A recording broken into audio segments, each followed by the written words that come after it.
Tiene la palabra el diputado Hugo Roa. Sí puede hacer uso de la tribuna de oradores, claro.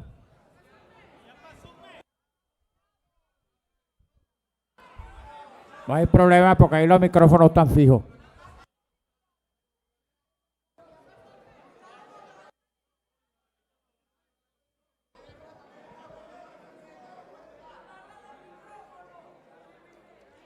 Sí, buenas tardes. Hoy, efectivamente, vemos cómo, a pesar de los esfuerzos de algunos sectores de la oposición venezolana y del inmenso esfuerzo que ha hecho el presidente Nicolás Maduro por hacer entender que los problemas estructurales que hoy vive Venezuela debemos abordarlos como política de Estado, vemos que hace que las intervenciones que algunos parlamentarios, inclusive académicos, traten de desconocer una realidad que hoy vive nuestro país. Creo que el primero que reconoció que estábamos frente a una emergencia económica y que era necesario abordar de una vez por todas un modelo productivo totalmente distinto al modelo rentista que no solo había entrado en crisis, sino que ya definitivamente fracasó en nuestro país, fue el presidente Nicolás Maduro. Sin embargo, algunos tratan de traer de los cabellos o venir acá a hacer críticas que ni siquiera presentan una propuesta de algo. Aquí se acaba de parar un señor a hablar en nombre de las ciencias económicas y me imagino que desde Keynes hasta Adam Smith están retorciéndose en la tumba porque no dijo nada, con todo respeto que pueda sentir por los académicos. De verdad yo lamento que se quiera negar lo que está ocurriendo en Venezuela. ¿Y por qué creemos que es necesario este decreto de emergencia económica? Tenemos que partir diciendo, y tenemos que partir de números. Es importante estudiar los números históricos de nuestro país. Aquí cada dólar que se genera, el 96% de los dólares que se generan en este país, lo genera la industria petrolera. Solamente un 4% de los dólares que ingresa a este país pertenecen a otro tipo de actividades. Hay otro porcentaje importante y es la capacidad de consumo que hoy ha obtenido nuestro país. Negar estas dos variables y negar que sí, tuvimos un aparato productivo que se quedó rezagado frente a la capacidad de consumo que obtuvo nuestro pueblo. Y alguien pudiera decir, bueno, comparemos los datos de hoy con los datos de los años 80 y 90. Perfecto, comparémoslo. ¿Qué ocurría en los años 80 y los años 90? Los anaqueles estaban full de todo, pero nadie podía consumir. Eso es una realidad. El consumo estaba reducido a un 5% o máximo un 8% de la población. Esos no son números míos, esos números están allí. Están no solamente publicados por el Banco Central, sino si de verdad entre ustedes hay un académico serio que se los presente, porque es así. Pero hay otra variable importante que tenemos que destacar aquí. Y es que ustedes han insistido en negar que Venezuela ha afrontado una guerra económica. Han insistido en negar las cientos de variables con las cuales se han presentado para sabotear el gobierno del presidente Nicolás Maduro. Y yo voy a colocar un solo ejemplo para que ustedes vean en el cinismo y en el descaro que muchas veces rayan los actores políticos de oposición en nuestro país, que atentan inclusive contra la misma capacidad de ingresos, que en definitiva no afecta solamente al pueblo chavista, nos afecta a todos por igual. Cuando en México, voy a colocar un ejemplo del golpe financiero que aún en estos momentos está en marcha en nuestro país. Cuando en México o en Brasil, sus principales industrias petroleras, llámese Pemex o Petrobras, declaraban pérdidas millonarias. Petrobras, por ejemplo, 150.000 millones de dólares, y salían al mercado financiero a buscar recursos para reinvertir y poder seguir la senda de crecimiento de su industria. Y ustedes revisan, los actores de oposición no salían declarando en contra de la industria.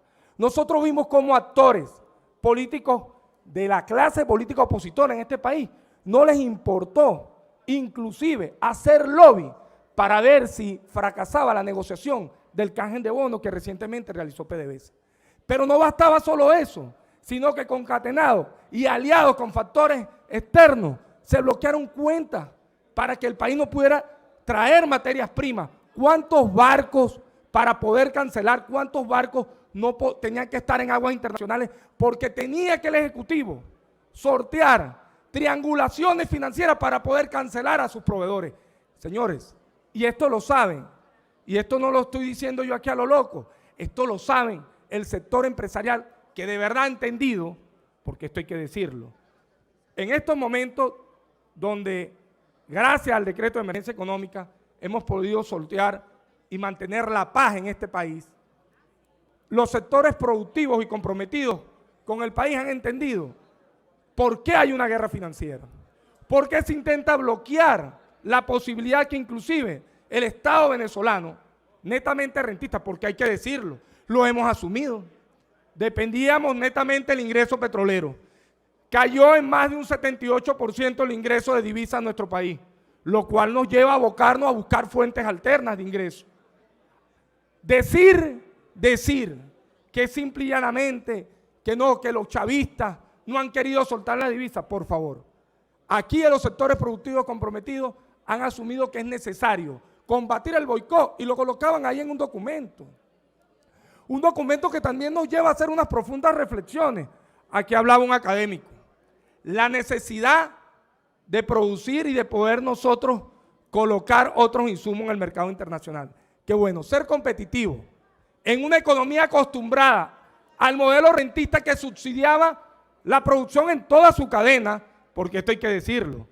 ¿Cómo vamos a presentarnos y cómo debe ser la estrategia para nosotros hacernos competitivos y poder con otros rubros, que no necesariamente sea el petróleo, ser competitivos en el mercado internacional? Eso debe ser parte de ese diálogo y parte del trabajo al cual debemos abocarnos acá como una política de Estado y no solo de gobierno. Yo lamento que de verdad muchas veces se intente llegar al extremo de la manipulación y no entender que hay decisiones donde tiene que todo el país en su conjunto abordar. El tema de la economía no lo podemos dejar a simplemente decir que si no hay que dando mayores libertades económicas, yo voy a resolver un problema. Ustedes saben, y quien tiene un conocimiento, no hay que ser economista para tener un conocimiento básico, que esto no es un tema de libertades económicas. Porque en 1989 a 1994, por ejemplo, se aplicaron todos los paquetes neoliberales habidos y por haber. ¿Y cuál fue el resultado? Porque si ustedes proponen algo, porque ¿qué quisiéramos? Si nosotros pudiéramos escuchar una propuesta real para resolver un problema de divisa, de ingreso, yo pudiera entenderlo. Pero aquí viene una oposición simple y llanamente a lanzar piedras y no asumir ningún tipo de condición propositiva para resolver el problema económico del país. ¿Qué hemos entendido nosotros? Que a ustedes les resultó sacarle punta a todo este elemento de emergencia financiera, de emergencia económica, y que hoy, como no le resultó el paro, como no le resultó las estrategias que se plantearon, pretenden asfixiar y seguir utilizando la economía para lograr resultados electorales. Fíjense una sola cosa. Nosotros creemos que si los sectores productivos dejan de concentrarse en simplificar la producción y de verdad evitan ser parte de lo que se conoce como bachaqueo corporativo, si de verdad nos concentramos en maximizar la posibilidad que podamos lograr que el consumo necesario per cápita, sincero y honesto que consume este país sea el que debe estar abocado a la industria, nosotros podremos atacar el verdadero problema económico del país, pero que no sea con discursos baratos ni con críticas sin fundamento que se paren aquí a decir que este decreto no debe ser viable. Por el contrario, hoy como nunca este decreto se convierte en fortaleza para poder dar una batalla que tenemos que plantearnos no solo del gobierno, sino todo el país en su conjunto. Superar el fracaso del modelo rentista para que más nunca en este país ocurra un Caracazo y más nunca en este país los humildes vuelvan a ser los más excluidos de la población. Muchas gracias. Gracias, diputado.